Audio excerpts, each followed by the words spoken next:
Hazrat Jafar bin Amr bin Umayyah Damri narrates that he traveled along Ubaidullah bin Adi bin Khiyar. When we reached Hims, Ubaidullah said to me, "Should not we go and ask Wahshi the account of Hazrat Hamza's martyrdom?" I said yes, and Hazrat Wahshi radiyallahu anhu would reside in Hims then. When we asked the people about Wahshi, they informed us that he, as is a big water skin, was sitting in the shade of his palace. Jafar says that after a while we reached Hazrat Wahshi radiyallahu anhu. So we saluted him and he responded to it.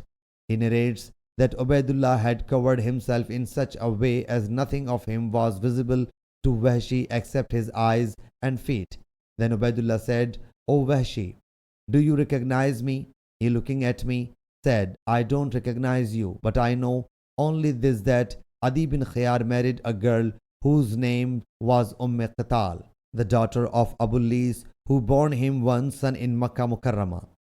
I searched a vet nurse for her, so I, bearing him, went along with her mother to the vet nurse. Now I feel as if I were looking at your feet." Jafar says, hearing this, Ubaidullah exposed his face and said, "Would you please tell how you martyred Hazrat Hamza radiyallahu anhu?" He replied, "Yes, Hazrat Hamza killed Tuaima bin Adi bin Khiyar at Badr.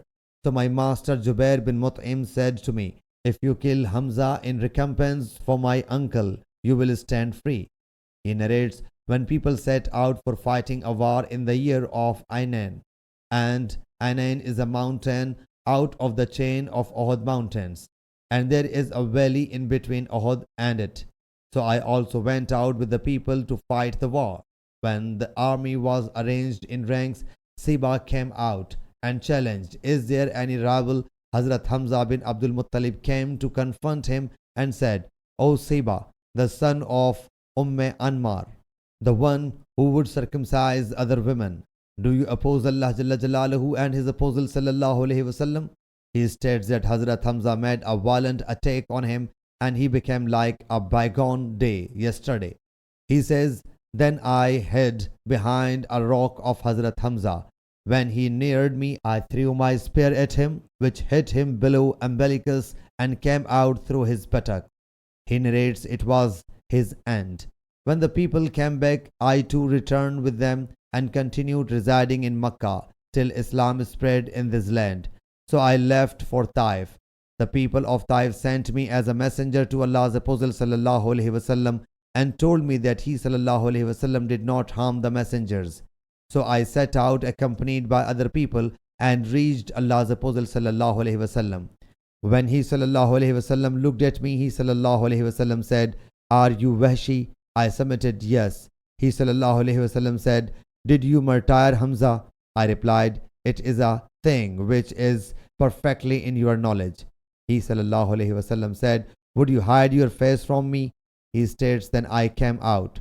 So when Allah's Apostle Sallallahu Alaihi Wasallam passed away and Musallima the liar appeared claiming to be a prophet, I said to myself, I will also set out with the Muslim to fight against him.